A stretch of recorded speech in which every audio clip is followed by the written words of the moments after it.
Hey everybody, welcome to another edition of the Utopia podcast. I am Chris. Alongside me is Tommy. Tommy, how's it going, buddy?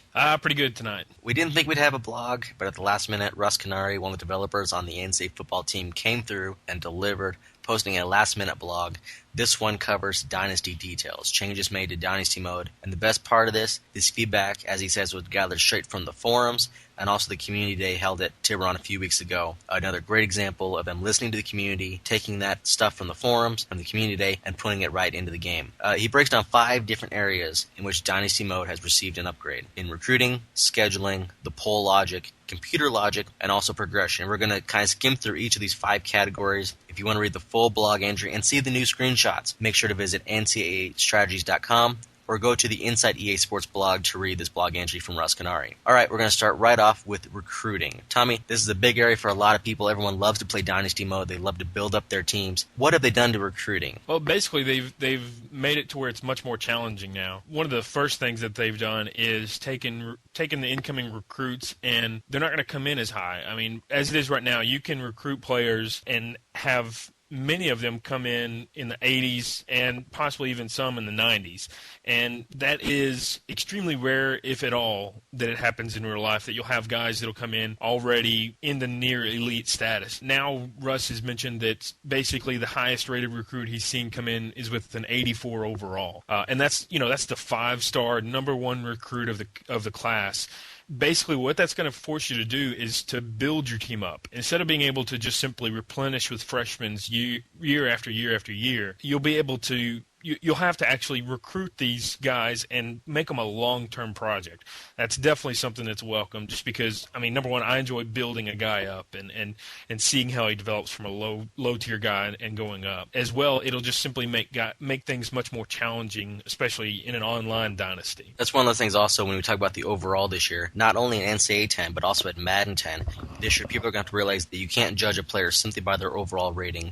This year, all of the ratings really matter. That someone may have a lower than expected overall, but some of their individual ratings, such as awareness, maybe man coverage, zone coverage for defensive backs, will be high, and that's going to play a big factor. So don't just look at the overall rating this year. One of the things in recruiting that I thought was really impressive that Russ talked about is that the 40 times are now more realistic. Recruits aren't going to come in with a 4.19 40-yard dash time anymore, and I believe at the community day you were able to take a little look at this. What kind of speed did you see for these guys? I actually went through and did some simming while we were at the community day just to kind of see what kind of recruits would be out there, because I was curious, if they fixed the 40 times, and in fact they did. The fastest guy I saw ran a 4.33, which in today's game that would be equal to like a 91 speed, but now that will be more equal to like a 98, 99 speed. And kind of wrap up on the recruiting, some of the stuff they've done. Athletes, the players who are listed as athlete for their position, they're going to have more ratings so they can play different positions. The ratings have been redone to include attributes to make them more like true athletes. And his example is that you'll find some of these athletes that have route running and man coverage ratings that they're going to allow you to play somebody either wide receiver or cornerback. Last year in NCAA football, it seemed like these athletes, really were just made for one position, and that was really it. And I know before the show started, we talked about that, and we thought that was just a great change. Yeah, definitely, because, it's going to come down to which do you need more. Do you need the corner or do you need the receiver? And you have to actually make that decision. Obviously, he can still play both ways, but he's only going to be more effective in one or the other, and he's only going to progress his ratings throughout the year in one position. Russ also talks about some scheduling in Dynasty, the changes that have been made. We won't give you all that he lists, but some of them, the big ones are the Big East champ is no longer tied to the Orange Bowl. Previously, if you won the Big East, you're always forced to play there. The Big 12 schedule is now on a 2-year cycle where you play everyone in your division and then play the 3 teams from the other division for 2 years and then alternate back and forth. The Big 10 has their new rule with no night games in November. That's a brand new rule for this year that will be in the game. And also, kind of the Pac-10 has had their rotation straightened out a little bit. We're going to go on to the poll logic and computer logic. One that we talked about before the show is poll logic has been tweaked. Tommy, do you want to talk about this? Basically, as I understand it from Russ's post, is that let's say you started out the season like 90th overall, but in weeks 1 and 2, you ended up beating some top 25 teams. As it is right now, you'll make a jump, but you may only jump up to around the 40 or 50 overall range. But whereas this year, if you beat some top 25 teams early on, even if you're a lowly ranked team, you will make that jump up to the top 25. 25. I mean, it just kind of it's like East Carolina last year, to where nobody expected them to do anything, and then all of a sudden they start beating Virginia Tech, and they have a good season early on, so they kind of jump into the polls early on. Yeah, I think that's a great change, and I think your example of East Carolina is probably a perfect one to illustrate that. The computer logic has also been updated in how they recruit, handle rosters, and simulate games. This year, the recruiting, after filling all their needs, they're going to target positions. In years past, they would always go after quarterbacks and fullbacks. Now they're going to go after different positions to try to build depth. This should help alleviate the problem where some people saw a team with just a glutton of quarterbacks. Now it should be more of a where they fill up depth, and hopefully that'll keep the premier programs towards the top because they'll be recruiting a little bit smarter. Another change is position changes. Tom, I'll let you talk about that. It goes to the fact that the computer might have two left tackles that are highly rated, and then have a right tackle that's really poor.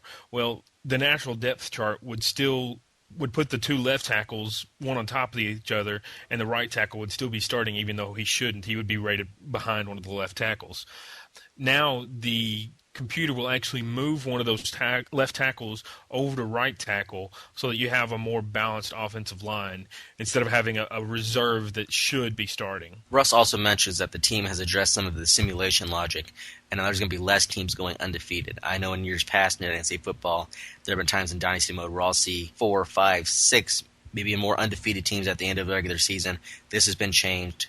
As we've seen in real-life football the last few years, there's not been a lot of undefeated teams going through the season, and NCAA Football 10 is going to reflect that. And lastly, Russ Canary breaks down changes to recruits and also the progression of them. Players coming in lower in terms of some of their statistics, some of those will now progress faster. This also means, according to him, ratings that did not progress in years past will now go up, and his example for that is speed.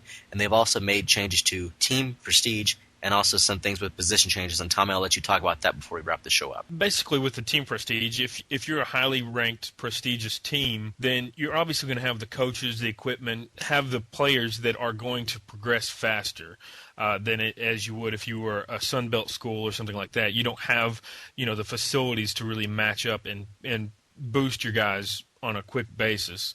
And then as well, they've fixed the bug to where, let's say you're moving a free safety to strong safety. Well, in years past, they would drop in speed, but then they'd also drop in strength, different attributes like that. They fixed that to where now they will take a hit in awareness, but they won't drop in speed or anything else like that. So it basically makes it to where you can recruit these guys that can play multiple positions and still be able to move them almost at free will.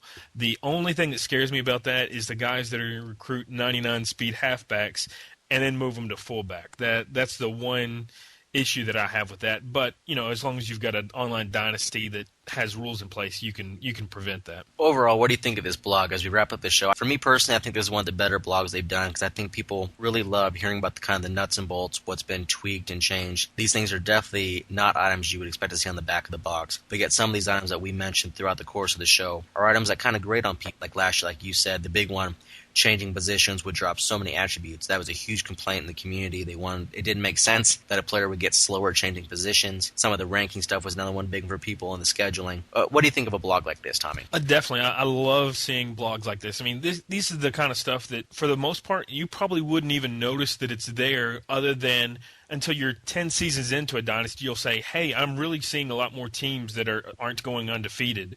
I'm really starting to see this or that. A lot of this stuff is stuff you wouldn't actually see unless you were specifically looking for that.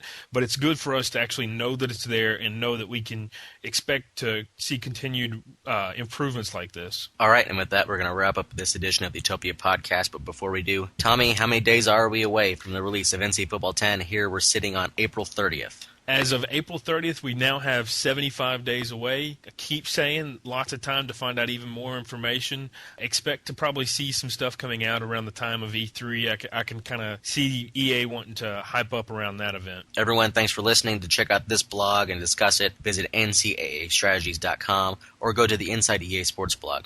Everyone, thanks for listening.